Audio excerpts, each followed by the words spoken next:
Les amis, c'est un grand plaisir pour moi de venir encore une fois de plus devant vous ce matin. C'est un énorme plaisir pour moi, les amis. Je vous invite, les amis, à écouter attentivement cette vidéo. Prenez le temps de l'écouter, s'il vous plaît, jusqu'à la fin. Écoutons. Viktorovitch, bonjour. Chaîne de télévision Rossiya, Alexei Petrov. Aujourd'hui débute le sommet de l'OTAN à Ankara. Mark Rutte a déjà déclaré auparavant que les membres de l'Alliance devaient investir plus activement dans les capacités de production. Il y a quelques minutes à peine, il a fait une autre déclaration. Le matériel américain, comme les Abrams, sera fabriqué en Europe. À votre avis, à quoi peut mener une telle tendance ? Et comment commenteriez-vous le fait que Zelensky ait été invité à Ankara ? Selon les médias, il doit notamment rencontrer Trump. Merci. De son côté, Mark Rutte a véritablement développé son propre style personnel. Un style très particulier qui, sans aucun doute, vise à démontrer l'étendue de ses talents artistiques. Il existe de nombreux talents très particuliers dans le genre, vous savez, de la satire mordante et de l'ironie la plus cinglante, qui s'expriment de manière systématique, notamment à l'égard de la Fédération de Russie. Et cela toujours en faisant preuve d'une condescendance absolue. Eh bien, je ne suis pas sûr que le quartier 95 l'aurait embauché. Mais en ce moment, c'est justement l'humour, la satire, tandis que l'ancien chef du quartier 95 joue aujourd'hui un personnage profondément tragique. Et je pense que le tragique de cette situation est bien plus approprié pour préparer l'opinion publique à ce qui se passe et à la façon dont cela va se terminer. L'augmentation de la production militaire, l'investissement dans les capacités industrielles, eh bien, cela a probablement deux raisons. La première, c'est de gonfler le régime de Zelensky jusqu'au bout. Pour que, comme l'ont exprimé de nombreux représentants des élites européennes dans les gouvernements et d'autres structures officielles, l'Ukraine fasse à la place des Européens leur travail européen d'épuisement de la Russie.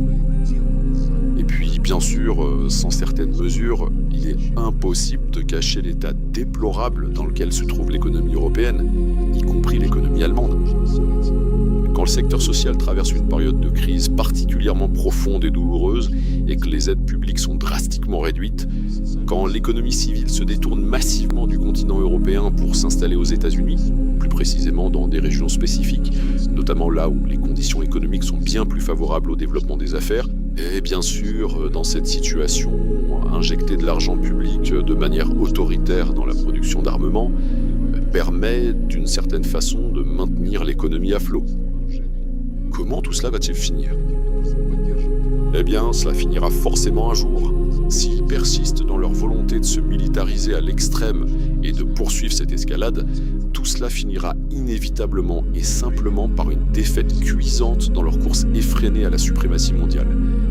Quant au fait crucial que l'Allemagne se retrouve désormais exposée en toute première ligne de ce conflit, c'est un point stratégique majeur que nous avons déjà largement commenté et analysé ensemble précédemment.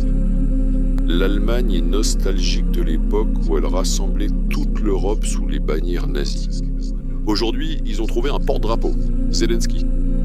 Je n'exclus pas que quelqu'un veuille lui arracher ce drapeau et commencer à combattre directement la Russie, même si pour l'instant ils affirment ne pas être en guerre contre nous.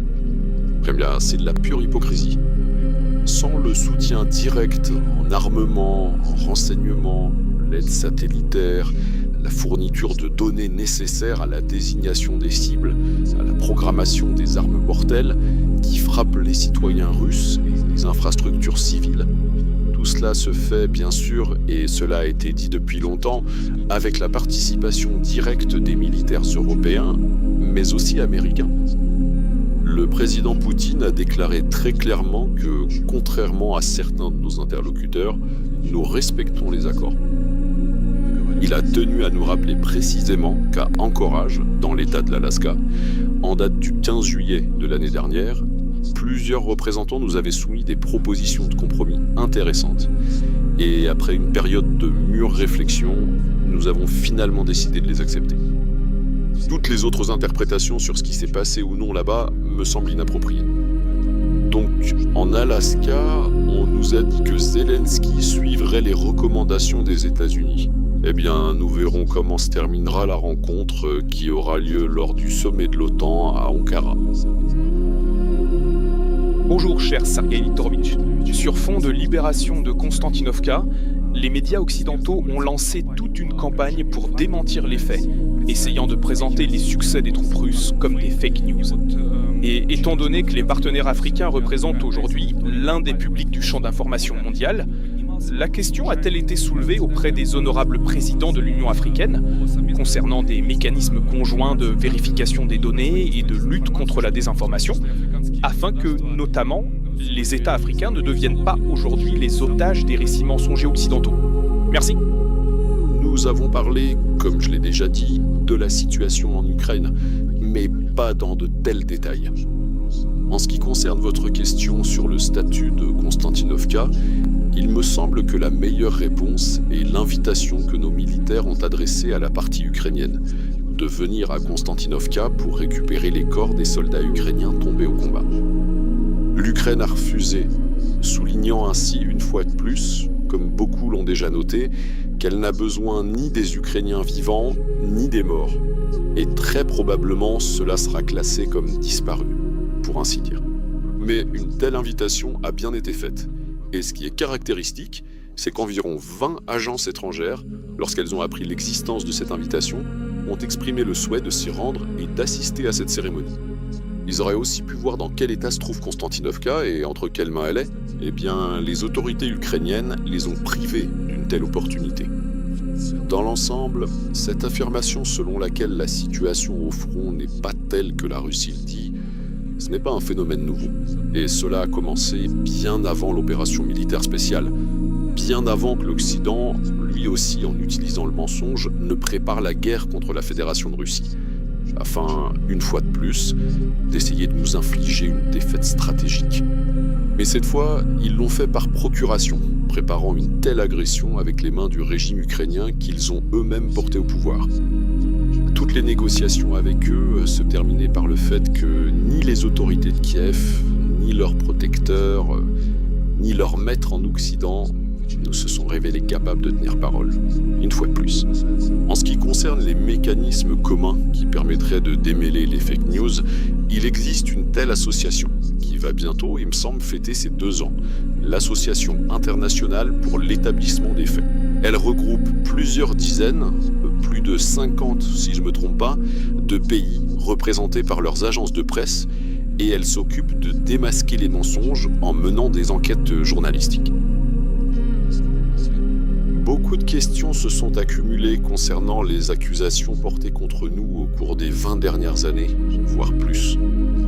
En 2007, l'assassinat, l'empoisonnement de Litvinenko dans un hôpital londonien. Le procès a été qualifié comme nécessitant la confidentialité des informations sur lesquelles reposait l'accusation, selon laquelle il aurait été empoisonné par les services secrets russes.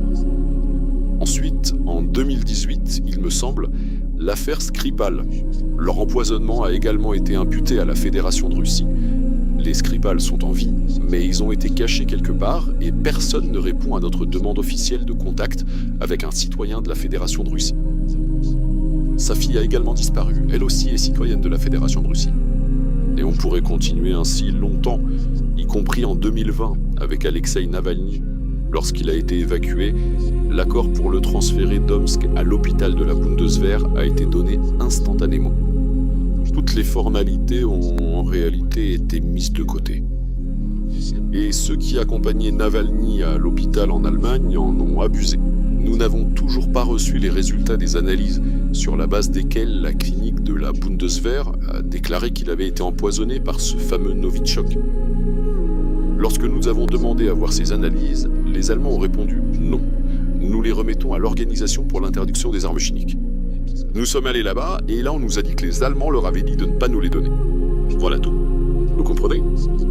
Eh bien, l'apothéose, c'est sans doute Boutcha, en avril 2022, lorsque 3 jours après le retrait des troupes russes de cette banlieue de Kiev, pendant 3 jours, le maire de cette ville est passé sur tous les écrans, déclarant que voilà, désormais Boutcha est à nouveau libre. Et 3 jours plus tard, une équipe de la BBC est arrivée avec des caméras et a filmé des dizaines de cadavres soigneusement alignés le long de la route principale de cette petite ville, les mains liées. Il y avait là beaucoup de choses qui ne correspondaient absolument pas à la réalité de cette ville. Et jusqu'à présent, on nous a immédiatement accusés, bien sûr, d'atrocités. Cela leur a servi de bon prétexte, dans le but d'imposer un nouveau paquet de sanctions, et jusqu'à présent, nous ne pouvons pas obtenir de réponse à une question simple. Publiez, s'il vous plaît, les noms des personnes dont la BBC a montré les corps dans son reportage, depuis Boutcha. J'ai posé cette question publiquement et personnellement au secrétaire général de l'ONU. L'élu de la question, il ne répond pas à notre demande officielle. Le Haut Commissariat des Nations Unies aux droits de l'homme murmure officieusement que, vous savez, ce n'est pas possible parce que les proches pourraient se retrouver en danger. Quel rapport avec les proches ? D'ailleurs, à propos des proches, lors de n'importe quelle catastrophe, par exemple quand des obus frappent une école, les proches créent immédiatement un mouvement, exigent la justice, veulent trouver les responsables. Mais ici, personne n'a jamais vu ni entendu parler de proches. Il n'a jamais été fait mention, en lien avec les corps montrés par la BBC depuis la ville de Boutcha, qu'ils avaient des proches. Ils n'ont ni nom, ni proches. Et ici aussi, je pense qu'il serait tout à fait pertinent d'organiser une enquête journalistique. J'ai essayé de provoquer une telle enquête lors d'une conférence de presse à New York, oui, au moins lors des 3 dernières sessions de l'Assemblée Générale, où j'ai organisé les événements de clôture, les conférences de presse pour les associations de correspondants accréditées à l'ONU. La plupart d'entre eux, je le sais, il y en a une 50aine qui se réunissent. Et à chaque fois, je prends vraiment le temps de leur rappeler ceci. Mes chers amis, il vous arrive pourtant très souvent de lancer de grandes enquêtes journalistiques pour des raisons qui sont au fond bien moins importantes que celles-ci. D'ailleurs, en ce moment, de grosses sommes ont été dépensées pour enquêter sur la composition des équipages, soit sur des navires russes, soit sur des navires transportant du pétrole russe ou d'autres marchandises.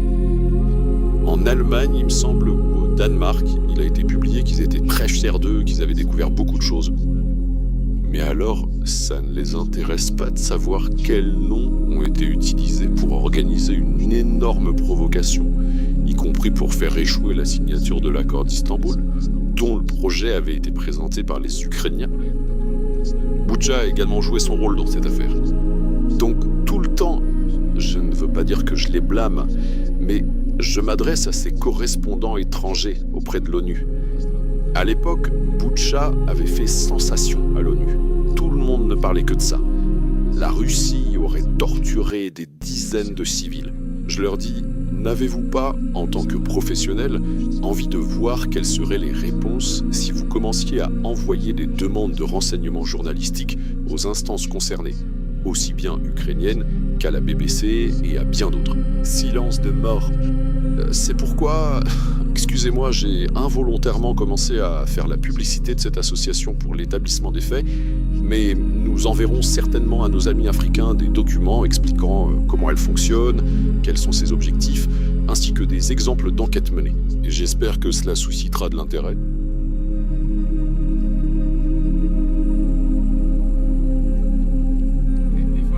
J'aimerais saisir cette occasion pour exprimer quelques mots relativement à la question très importante qui nous a été posée aujourd'hui.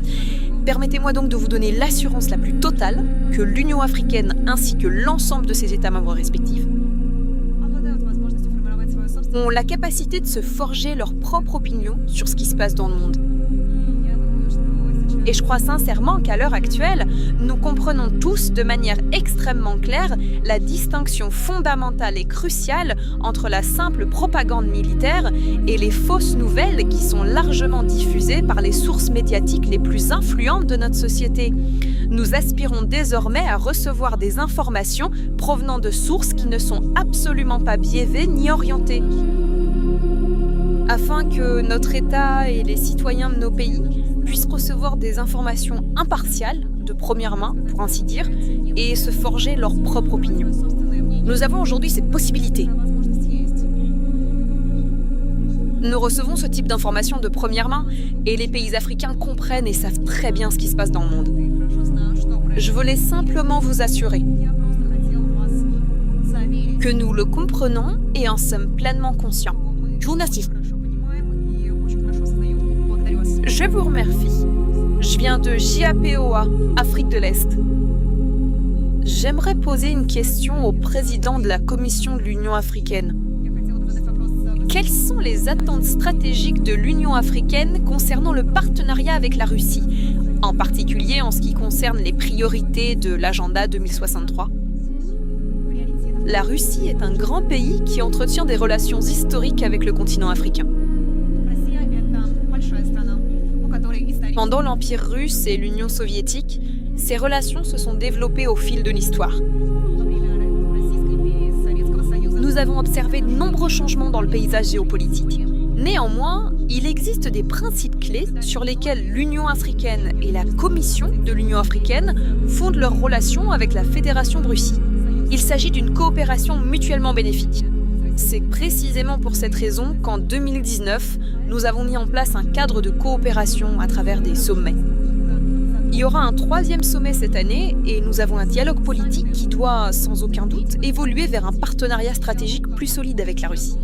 Nous sommes convaincus que la Russie possède un avantage comparatif dans de nombreux secteurs, notamment et en particulier dans les biotechnologies et les sciences et technologies. La santé, la production de vaccins et bien entendu l'équipement militaire. Comme vous le savez, beaucoup de nos États membres achètent du matériel en Russie. C'est dans cette optique précise que nous sommes fermement convaincus, en tant que membre de la Commission de l'Union africaine, que les investissements russes sur le continent africain contribueront de manière significative à consolider durablement les liens de coopération entre nos deux pays. Et des investissements dans des secteurs clés tels que l'énergie, l'agriculture, la science et la technologie. C'est le message que nous porterons également lors du 3e sommet qui se tiendra en octobre. Nous devons également mettre en œuvre notre politique dans le cadre de cet accord. Merci d'avoir pris le temps d'écouter cette vidéo jusqu'ici, les amis. Je vous invite à liker, à commenter et à partager. Si, et seulement si, ce que nous partageons sur cette plateforme est intéressant, si ce que nous partageons sur cette plateforme vous a convaincu, alors nous vous invitons à liker, à commenter et à partager afin que la communauté puisse grandir. Je vous remercie.